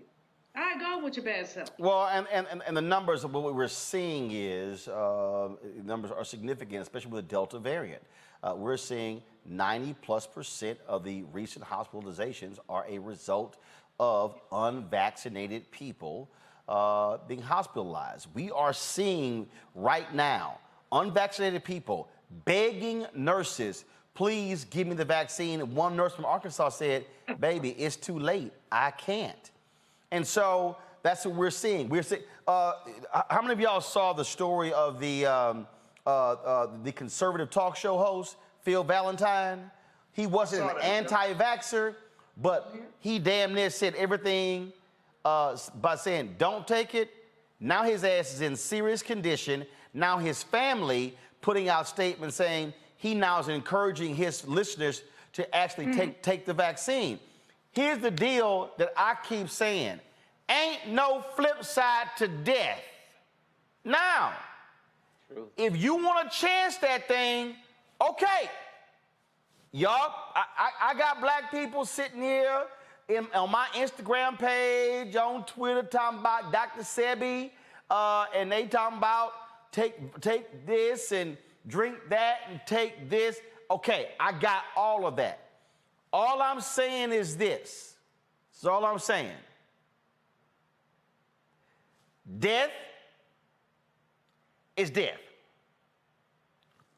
I ain't trying to die early. Hello. I'm not. Hello, I'm not. But the second piece is, even if I don't die, I am not trying to have diminished lung capacity. I can't, hell, I ain't gonna be able to walk a golf course or hell, walk up a flight of stairs. I mean, I know people, my attorney is dealing with the after effects a year later, still it's debilitating. And so, and here's again, if you don't want to take the vaccine, that is your decision not to take the vaccine. But if your ass end up on the ICU because you got COVID, hey, that's on you. But Roland, let's hold on, Faraji, go ahead. Real quick. Let's look at a couple of things. One is that people took the vaccine. People are getting conflicted information from all types of places, whether it's the CDC, Dr. Fauci, hell, even the president said, Like what? Like the president said in that town hall, if you're vaccinated, you don't have to wear a mask. That's not true. That's not true at all. And so here, the CDC is just trying to figure out the mask mandate in this country. Okay, so here's the deal. Here's the deal that if people had watched this show, they would have understood this. The mistake that people are making is that they think, oh, I've got the vaccine, I'm good. You can come talk in my face, I can go wherever. Right. No. But no. the CDC, but let me what? There is no 100% foolproof guarantee. That's why there are people. But that's not how it was presented. Okay, but again though, what you had was, and this is part of the problem. Part of the problem is that you had governors, CEOs, other politicians putting reopen. Businesses are failing. They're dying. America's going to hell. There was massive pressure being applied. So then you had your public health folk who were trying to deal with that, but also make sound decisions. They were trying to juggle. What we said on this show, the efficacy, Johnson & Johnson was 81%. Moderna was 94%. Pfizer was 94%. That was the efficacy. Not one of them was 100%. We then had the scientists from North Carolina A&T on who talked about, here's the deal, 26% of the people who get the shot may get COVID. So you're absolutely right. Part of those decisions on not wearing a mask were political decisions based upon pressure, because you had these Republican governors and Democratic governors, again, business people who were saying, we got to end these mask mandates, people not coming out. And the sort of problem is, the real problem is, we got too many damn Americans who are impatient, who don't want to follow directions, who don't want to listen, who want to yell freedom and liberty and all that stuff, like the 34-year-old black guy we showed last week, okay, who was mocking Twitter. Right now, he dead. He dead. But see, and I understand it. If I could just jump in for a minute. Hold on, Julian, hold on. Finish your point, Faraji, then I'm going to Julian. Faraji, go. Just very quickly, I want to just say that, like, if we're looking at all of the culture right now around COVID, around just simple things of mask wearing and washing your hands, and I'm in agreement with you on that point, Brother Roland, that folks act like that. But the CDC came out, when this vaccine was first presented, it was presented as a supplement, not as a solution. And now it was presented as the only solution, which is not true. I don't think America has done enough research and has been truthful with the American people that there are actually other remedies for COVID-19 that exist in the world. Check out ivermectin. That's happening, that was used down in Mexico, that cut the COVID cases by nearly 50%. So when we're talking about this is the government. Unfortunately, we're talking about the same government. They can't even come to the point of saying that January 6th actually happened. Well, of course not. Of course not. You can't do that. You can't do that in a nation where COVID has been politicized from the beginning. So the problem is in this country, depending on who's in charge, you folks believe. So what you have is you have folks who are largely on the right who are driving the narrative, can't trust it, oh my God, shove it down my throat, all stuff along those lines. Julian, go ahead with your point. First of all, the science has been changing. We have this new variant. And that's what I think we have to keep remembering. Gavin Newsom, the governor of California, initially said, okay, we're back. And then we saw numbers going up. When we saw the numbers going up, that's when he said, you got to put your mask on. So on this campus, as an example, when I hit campus July 1st, you had to wear your mask indoors, but not outdoors. Yeah, I think that was indoors, but not out. Now you must wear your mask all over the campus. People are saying it's confusing. It's not that confusing. The numbers are going up, and we don't know who's been vaccinated and who hasn't been. But last point, this is a public health emergency that we are all going to pay for. Roland just said 90% of the people who have now been hospitalized are people who have been unvaccinated. But guess who ends up paying the public health bill? All of us. If you want to maintain or contain your tax responsibility around public health, you might want to put your GD mask on. Seriously, we're all going to pay for this. This is the struggle. The struggle with this Omakongo has been this. And we just got to go ahead and just be honest. There's sheer arrogance in America where I can do what the hell I want to do, when I want to do it, how I want to do it. You can't tell me nothing. You can't tell me what to do in my church. You can't tell me what to do in my mosque. You can't tell me what to do in my temple. You can't tell me what to do with my children. You can't tell me I got freedom and liberty. I can say what I want to say and do what I want. That you got all that going on. Yep. And here's the deal. This is the point that I keep saying. There are consequences to one's decision. Rick Dennison was an assistant head coach with the Minnesota Vikings. The NFL came out and said, these are the people who are in tier 1. Tier 1 people must be vaccinated. He said, I ain't taking a shot. They said, Rick, no problem. Thank you for coming. Fired. They established the rules. That's the deal. Right now, there are people who have worked at hospitals who are pissed off today because they said, I'm not taking the vaccine. The hospital said, no problem, you're fired. Now they mad. Well, guess what? There are consequences to the actions.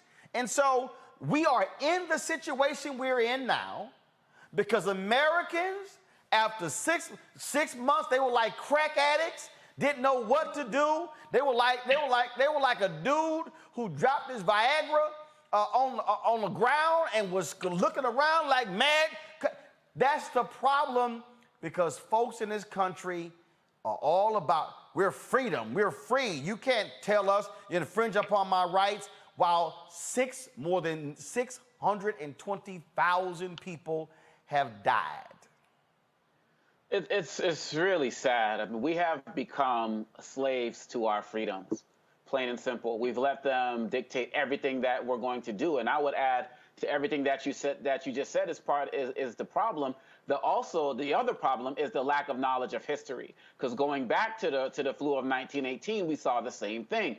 People started to let their guard down, and it came rushing back. Even in places like San Francisco, that was doing the best in the country at that time, started to let their guard down. We don't know our history. But look, I'm tired of seeing these stories of people who are saying things like, I'm healthy, I don't have any underlying conditions, so I think that I'm good. Well, how about the fact that you can catch it and pass it on to my grandmother who is immunocompromised, or you can pass it on to somebody else in your family? The level of selfishness and arrogance. You have the right to not take it, but you also don't have the right to make me sick or my kids sick or my family sick. And quite honestly, we got to add this racial lens to it, Roland, and you've already been talking about all of this. When this first came out, there was this all hands on deck. We're all in this together. Even Trump was saying we're all in this together. Then the data started coming out showing that black and brown people were affected more. And then all of a sudden it was Michigan, all these places, open up my state, free my rights, my body, my choice, pulling off of the pro-life, movement and all of the other type of stuff, right?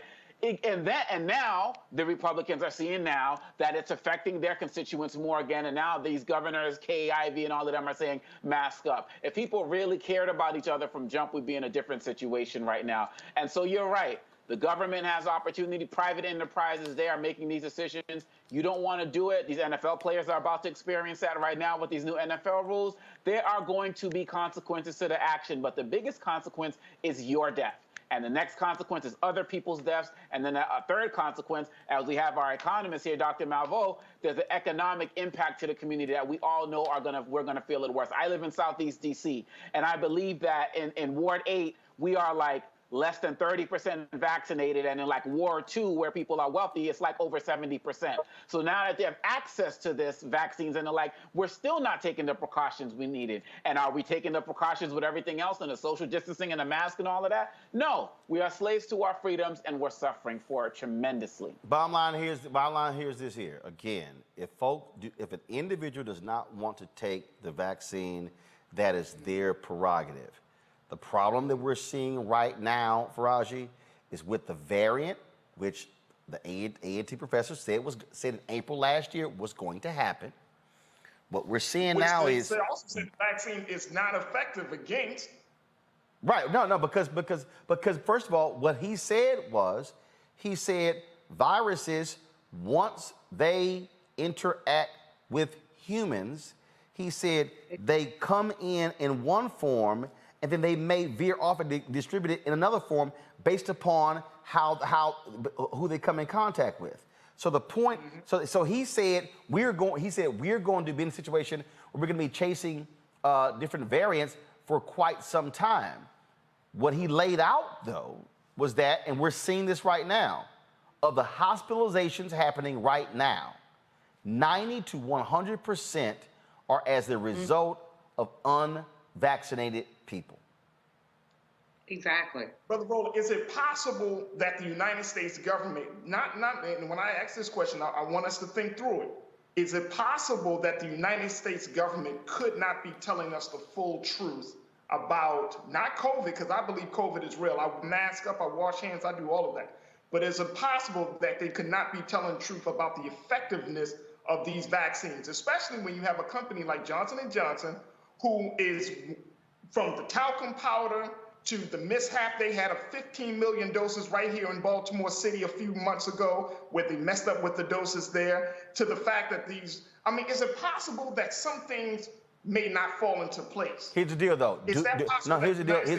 First of all, anything can be possible, but do you have proof? I could literally ask that question about everything. I could literally ask that question: is this possible? Here's what we do know. When the issue with Johnson & Johnson came up, there were people who said, there were other countries who said, we're not going to use it.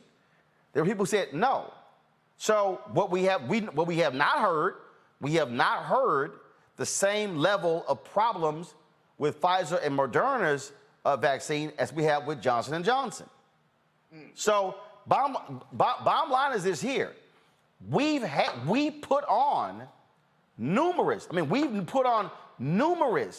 doctors and scientists who are black, National Medical Association, down the line, for this very reason, in order to go through this and deal with this here.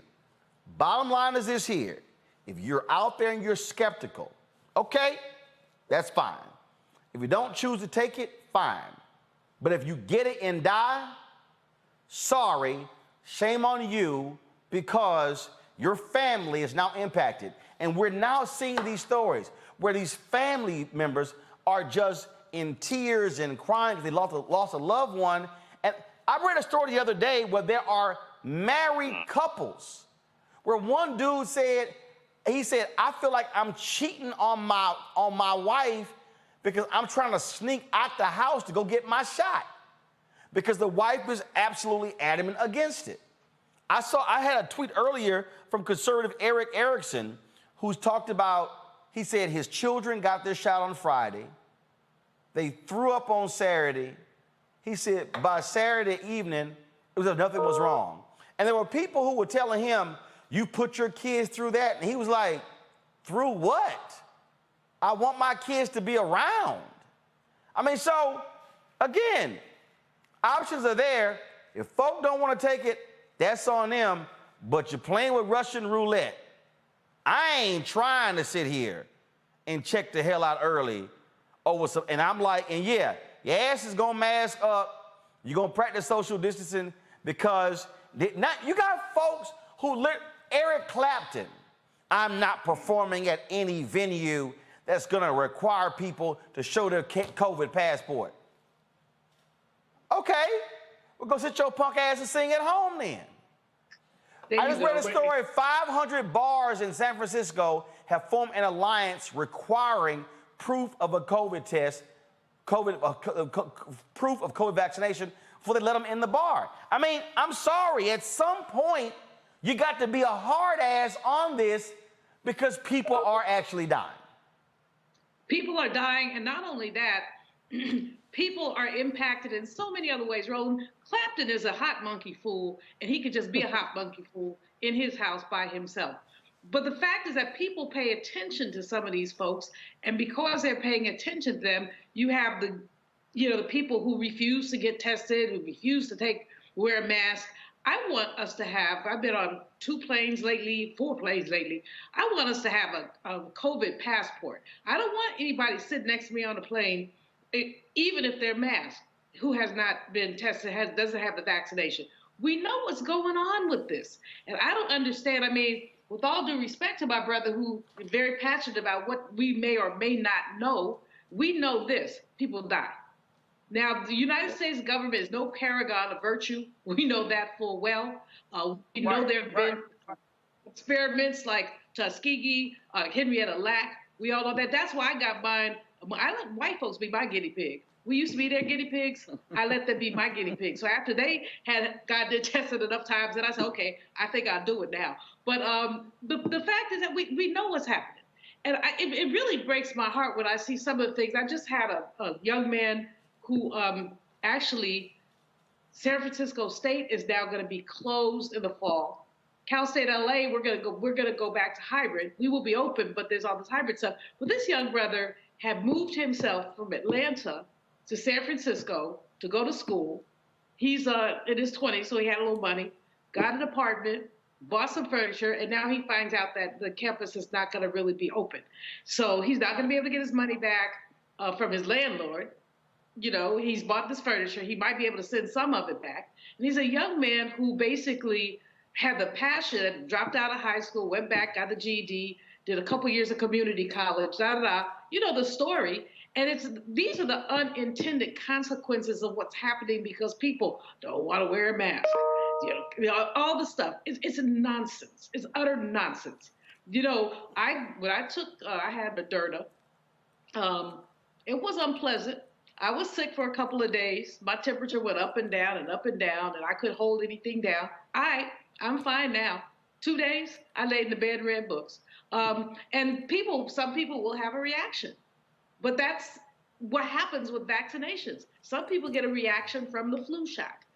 Maybe, my brother, there could be more research done. Faraji, maybe could be more research done, but we know this stuff works. I wouldn't take the J&J either, by the way, for any number of reasons. Pfizer and Moderna are effective at 94 or 94.5%. That's called damn effective. Again, but that's on the original COVID-19. Then you talk about your variants, but I'm just going to give you this here, folks. 52,000 new COVID-19 cases a day, a 61% increase from a week ago. That is scary. All right, y'all, you know what time it is? No charcoal grills are allowed. I'm white. I got you, Carl. Illegally selling water without a permit On my property. Whoa! Hey! You don't live here. I'm uncomfortable. Woo, some white folks just cannot stay out of black folks' business. This black woman was trying to deliver goods to a customer when a white woman thought it was a drug deal. Yeah. Watch this. I was just giving you a heads up. Ma'am, you think this is hair extension? Why are you doing it here?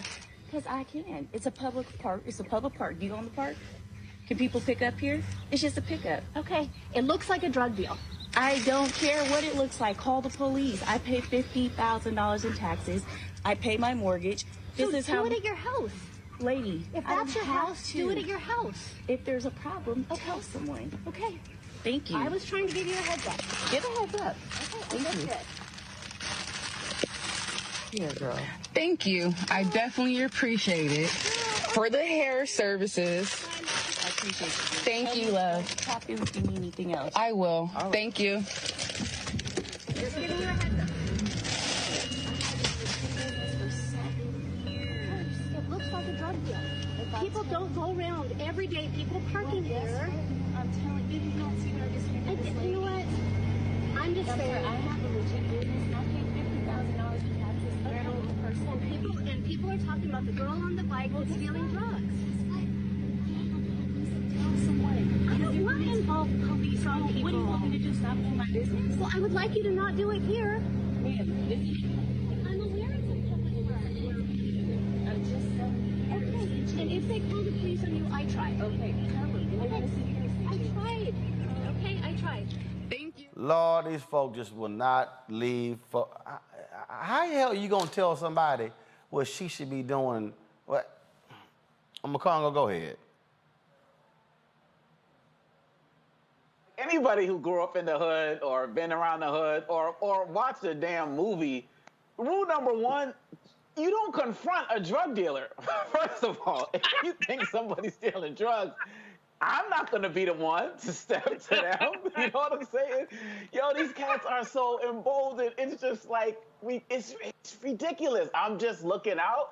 It's like if she was, she'd have got popped. I mean, seriously, these guys will look for any opportunity because they know they're being, videotaped now. And so they're going to come up with anything to try to make themselves look innocent because they know they're about to be viewed 5-10 million times and they're going to be the next person in this Karen video. And so folks really just got to just start minding their business and don't approach any suspected drug dealers. Rule number one. Bottom line is here, my position. Get the hell out of my face. I ain't explaining a damn thing to this woman. I'd be like, get the hell out of my face. I'm serious. I'm not trying to explain jack to these Karens. I don't need to justify a damn thing to you. Your ass want to call the cops? Walk your punk ass on and call the cops.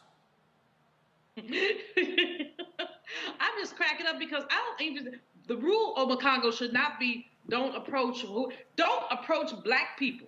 We don't want to talk to you. There you go. Just go away and find yourself. We don't want to talk to you. If you feel like you need to call the police, call them. And then your behind is going to get arrested. Because there should be a law that says when you empower the police to harass black people, you go into jail. Do not pass go. I mean, that was just ridiculous. This woman, and she's standing on her privilege. She's standing on her privilege. Sister Girl gave her far more time than I would have given her. And far more courtesy, because there would have been a whole lot of witches and MFs coming out of my mouth. I absolutely, Faraji, I need laws passed. If these Karens call a cop and they show up and it's some BS, they should cuff their ass and take them right to jail. There you go. Let me tell you something. First and foremost, bro, Roland, I'm still tripping off of the caption, Assuming Annie. That's a new title. No, real talk, the whole situation was just wrong. But if you listen to the white woman, she said, I heard there were some reports by some of the neighbors saying that there was somebody selling drugs in the park. And so all it takes is like the childhood telephone game. You put one message out there, next thing you know, when it gets around to another person, that's a whole different message. And again, I mean, we're kind of laughing at it, but this is the type of situations that can get people really in trouble. You can get locked up. You can get thrown up. I mean, who knows if that white woman would have called the cops on that sister? Then how would have that situation had just kind of gone left real quick? And it's unfortunate that we keep having Assuming Annie's right out there that's always looking at it. The question is, where are the videos of black people doing that to white people? Can we get some of those videos? That's the part I'm looking for. I want Disturbing Daryl or something to come through and talk about what white people are doing and then what you building in the neighborhood, man. What you doing here? Have Disturbing Daryl go up to the Asian people and say, okay, this is your market, this is our community. Who gave you permit to open up your corner store here in our neighborhood? I mean, I want something different because this is absolutely ridiculous. Again, I ain't in town. Roll up on me, see what happens. Letting y'all know. Roll up on me and see what happened.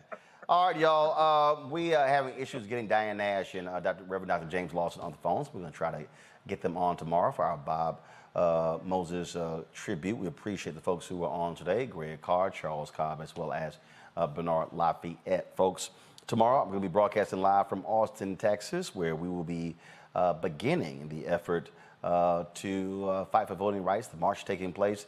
The kickoff is tomorrow, and of course they begin on Wednesday. We'll be live streaming that, so check back. Just simply turn on your notifications on YouTube and Facebook and Twitter as well. So when we go live, you immediately are notified. If you want to support what we do here at Roland Martin Unfiltered, please join our Bring the Funk fan club. Our goal is to get 20,000 of our fans contributing at least $50 each, $4.19 a month, 13 cents a day to make all of this possible. Your support really matters to us in a huge way. And so please support us via Cash App, $RM Unfiltered, Venmo.com/RM Unfiltered. PayPal.me/R Martin Unfiltered. Zelle is Roland@RolandSMartin.com, Roland@RolandMartinUnfiltered.com. Omakungo Faraji Julian, I certainly appreciate it. Thank you so very much. Folks, I will see you tomorrow from the great state of Texas. Roland Martin Unfiltered, live in Georgetown, Texas. See you then. Holla!